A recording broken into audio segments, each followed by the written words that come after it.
Rage. Rage against the dying of the light.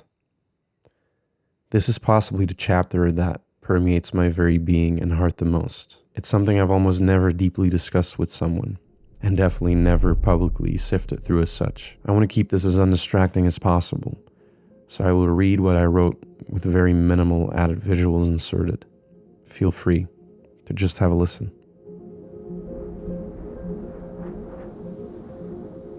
Rage. Rage against the dying of the light.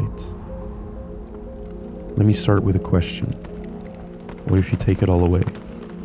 Strip away the possessions, strip away the money, the degree, the house, social media, maybe even your loved ones, just for now. Strip it all away, and what is left? What do you actually believe in, with every fiber of your being? During the time of my dad's sickness and after his passing, my brother Kevin and I spent hours together in my brother's room, just talking about our situation, what we thought and learned about it, and because of it. It was self-therapy in a sense. We undoubtedly needed these sessions, if you will, more than either of us could express at the time. And even now, I can hardly emphasize enough how crucial they were. It's something I've tried explaining before to a select few people close to me, but these conversations were probably the most formative ones of my life, and they were crucial to what the essence of this chapter, and thus my very being, is. I don't remember when exactly it was, but we were talking about the state of the world, our lot with a terminally ill father, banal conversations we had with other people, and silly everyday problems they complained about.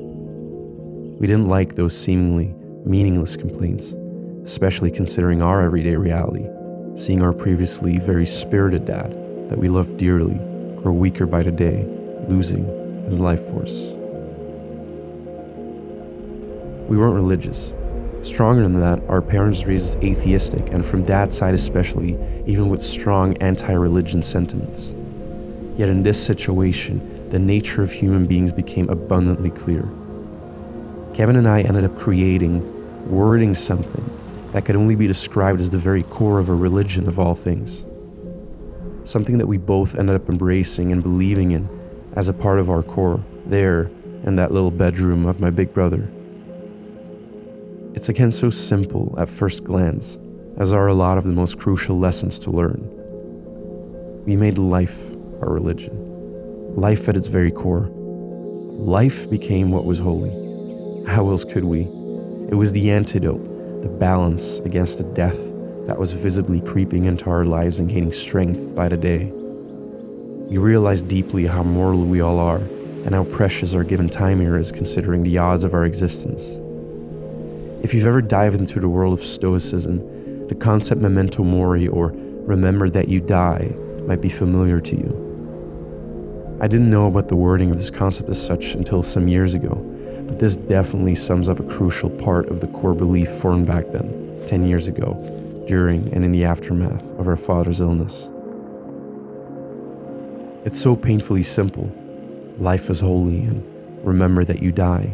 But to feel this fully and wholeheartedly, without distractions, is no easy feat. We are surrounded by negativity, death, and general cynicism. That is undeniable. We felt it in the simplest of things at the time, like in how we became less tolerant towards the seemingly meaningless everyday struggles of people around us, not burdened by terminal illness killing their loved ones. We saw it in people settling for less than what they wanted deep down and accepting their situation, deceived by comfort, giving up on their potential, becoming bitter in the process. We heard it in the sadness and the resulting bitterness over the loss of potential during a large chunk of the time we did have with our father, since he wasn't happy about his professional situation for a large number of years, sadly carrying a great deal of resentment within him.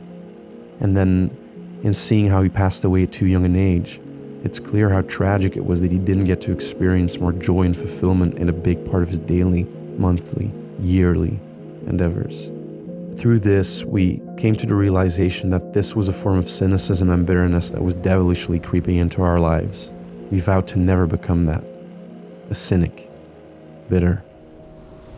And so we went on our search for a personal purpose, as talked about in the first chapter. As part of our core belief, we wanted to keep life holy, and to have life itself, and thus the gratitude for it, central in your life and spirit. It's crucial you fight at all costs against the shadow of cynicism within and without. It's pure poison, and it will turn people with good hearts into bitter and hurt beings who, day after day, compromise on values they might have even once deemed unshakable.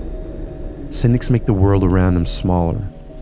We learned we shouldn't internalize their words or follow in their footsteps.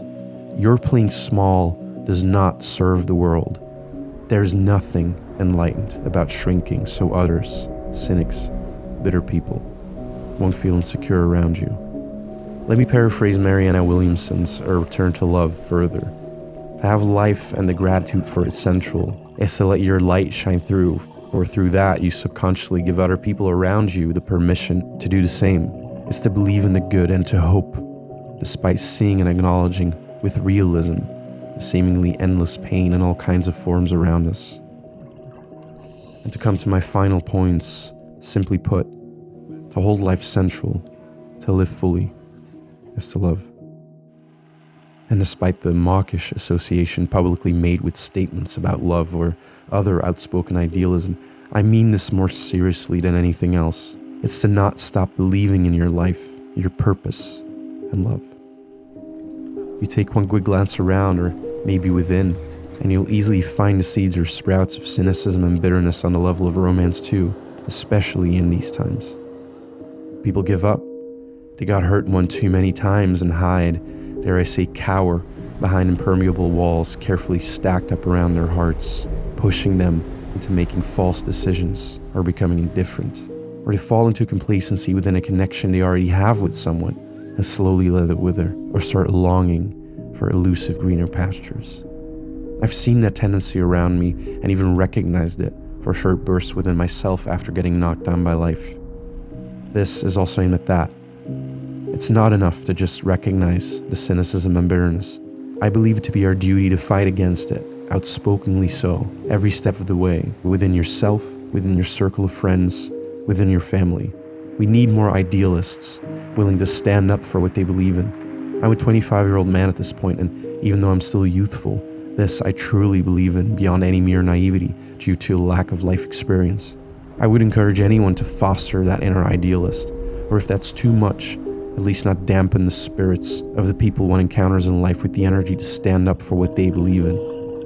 Growing older, facing all the punishment and heartbreak that life inevitably lays upon you, yet still holding your head high throughout, getting back up after you got punched down, and never losing the capacity for and faith in life, purpose, and love. Carrying an unwavering belief that can only be most accurately described as life's light itself.